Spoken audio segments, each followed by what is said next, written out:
Sige, sige, sige, sugaham kay pamahayag. Ito ang signature dance moves ng pinagkakaguluhan ngayon sa mga gigs sa Mindanao. Mag-ingay at say uhahay kay Elias. Si Elias, content creator at band vocalist ng bandang Kalumay. Sa linggong ito, dumayo sila sa Tipoli sa South Cotabato. Ilang oras pa bago ang kanyang set. Kami ba? Fans, Isip pa ka ang pa, bangers na. Ano dyan namin, nakapagtig ka? Ano sa mo tayo? Kasi ang galit ko kaya. Elias! Oh, hi! At nung nasilayan na nila sa wakas ang kanilang idolo, ang audience hindi magkamayaw.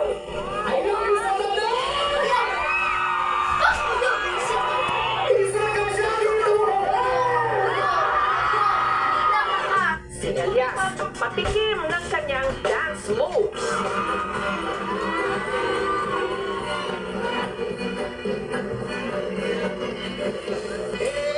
Elias, paano nga ba ang iyong step by step para sumakses?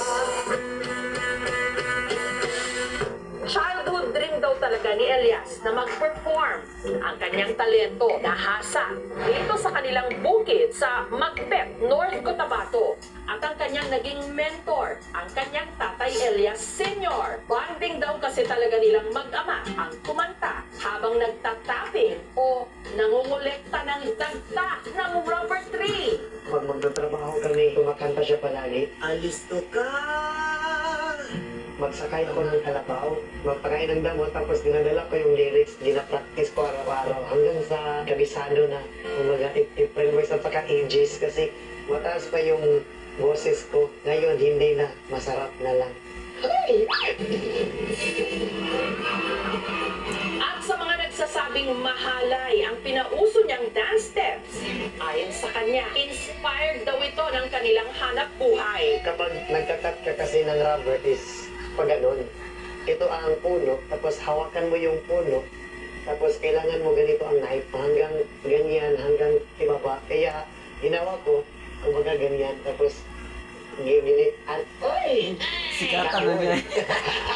Ay, Elias, oy! Siguro nasa kanila na lang kung ano yung iisipin nila. Una niyang punuan sa buma mga dul. Bata pa lang, nagtatapping na raw si Elias. Araw-araw kami masama sa kakat ng rubber, 3 AM. Tapos mag-aral ako paminsan-minsan nga. Kapag mag-school ako, mabaho pa yung kamay ko sa rubber. Pero kapag naibenta mo na, kumot na yung kwarta. Dagta ng rubber tree ang kanilang hanap buhay. Sa pagtatapping, kumikita ang mag-ama ng 7,000 pesos kada ani. Kaya na makatabang sa mo, kuha na mo pamugas, sa gastos na mo sa among panimalay, mura na mo sa liga. Grade 2 lang daw si Elias nung ang kanyang nanay Ninita na masukang domestic helper sa Bahrain. Bilang isang ina, sobrang hirap talaga kasi siyempre na malayo ako sa kanila. At hindi maiwasan na iiyak ka na lang na mag-isa kasi hindi ko sila nakikita. Hindi Manubo ko mo na sila, Loy. susubayan araw-araw kung ano Manubo mo na ginagawa sila. nila. Pero masaya ako. Ganyan na siya Gwapo si ngayon. Elias, dili sa kan. Namimiss ko siya. Gusto ko palagi makikita siya araw-araw.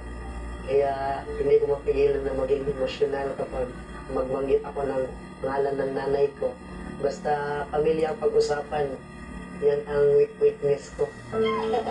Dahil nasa abroad ang kanyang ina at madalas naman nasa bukid ang kanyang ama, ang kasakasama raw ni Elias noon, ang kanyang Lola Miriam at Lolo Marciano.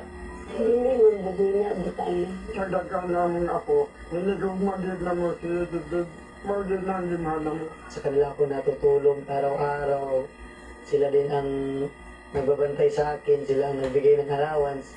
Inspirasyon ka! Dahil sa kanilang pagsisikap, nitong 2023 lang, nakapagtapos si Elias Technology. Malaking tulong sa akin. Nasasanay na yung Mawala yung banda, Loy. Pwede siya magpulis, Loy. dito na naman ako. Namumunat sa kabutiran. Pero sa halip na maging pulis, sinunod daw niya ang sigaw ng kanyang puso, ang mag-perform. Inumpisahan niya sa pag-vlog. Ipinakita ang kanyang buhay sa bukid. Dili po na mawala tong kagandahan di ay. Hanggang nagpasample ng kanyang boses at dance moves. And the rest is history, ika nga. Si Elias, naimbitahan na ngayong magtanghal sa iba't ibang mga probinsya ng Mindanao. Napupuno talaga ang isang area kapag nagigig kami. Nararamdaman ko sa aking sarili is proud na proud, masayang masaya. Maraming fans na rin daw ang nagdi-DM o direct message sa kanya. Sinasabihan nila ako na, pwede ba kayo na lang? Pwede ba magkita tayo? Kumatawa lang din kasi mabait naman ako na tawa at saka masarap din. Sa mga humuhopya o umaasa kay Elias, awat na! Tapos na ang laban.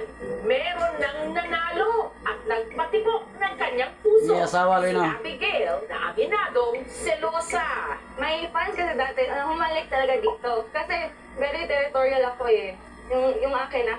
Tapos ngayon, na-realize ko na since nag-expand na yung circle niya, yung mga tao na nakakasalamuha niya, kailangan ko talagang mag-adjust. Maliban daw sa charm ni Elias, na-fall din daw si Abigail sa puso nito. Makita mo talaga na maganda yung kanyang heart.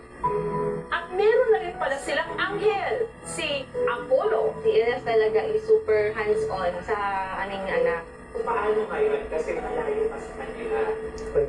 Teacher ba na iyang kuha, nasawa? Sabay. Hangtod niya nabot sa point kay ani. Pero okay lang man kayo makasabot mo po. Hindi biro yung pagdaanan namin. Ngayon, unti-unti na namin naaabot yung mga sinasabi lang namin dati na kay Angels ka, anta ka nang makatugtog ka sa kanang big stage. Pa, uli na.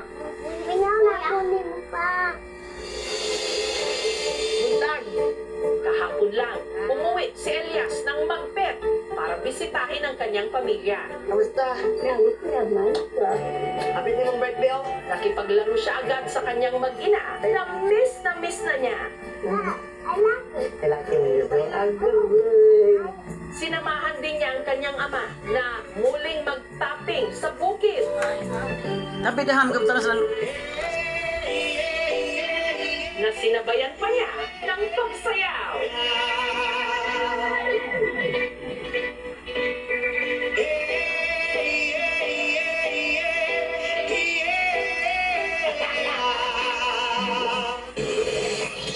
Kinagabihan, diretso naman si Elias sa gate nila sa Cali Fest 2025, Kalinan, Davao City. layo eh.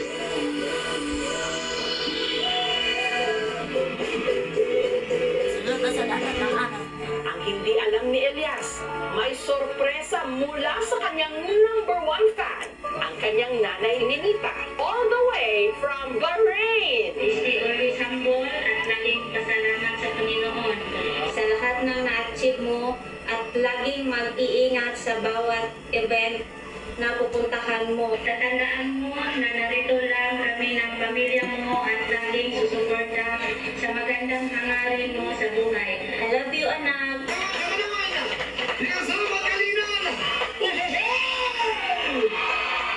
Sa ngayon, hindi ko pa lang kinoconfirm ang sarili ko na sikat ako. Paminsan-minsan din, kinakausap ko rin ang sarili ko. Sikat na ba talaga ako? Kailangan ko pa siguro magsipaan para maabot yung pangarap ko. Gusto ko kasi ng whole world. Pangarap ko na maka-show kami sa iba't ibang bansa. Pangarap na lang man din ako, lubos-lubosin ko na lang. Lipad, saan ang gusto mo? Patuloy ka lang sa mga pangarap mo. Tama yan, Elias. Pag nangarap ka, taasan mo na. Lubos-lubusan mo na. Kita sa buong mundo ang talento ng Tubong Mindanao. Aim high and huha high! Para sa iba pang mga kwentong KMJS, i-follow lang po ang KMJS Reyes Facebook fan page at ang GMA Public Affairs Facebook account. Mag-subscribe na rin sa GMA Public Affairs YouTube channel.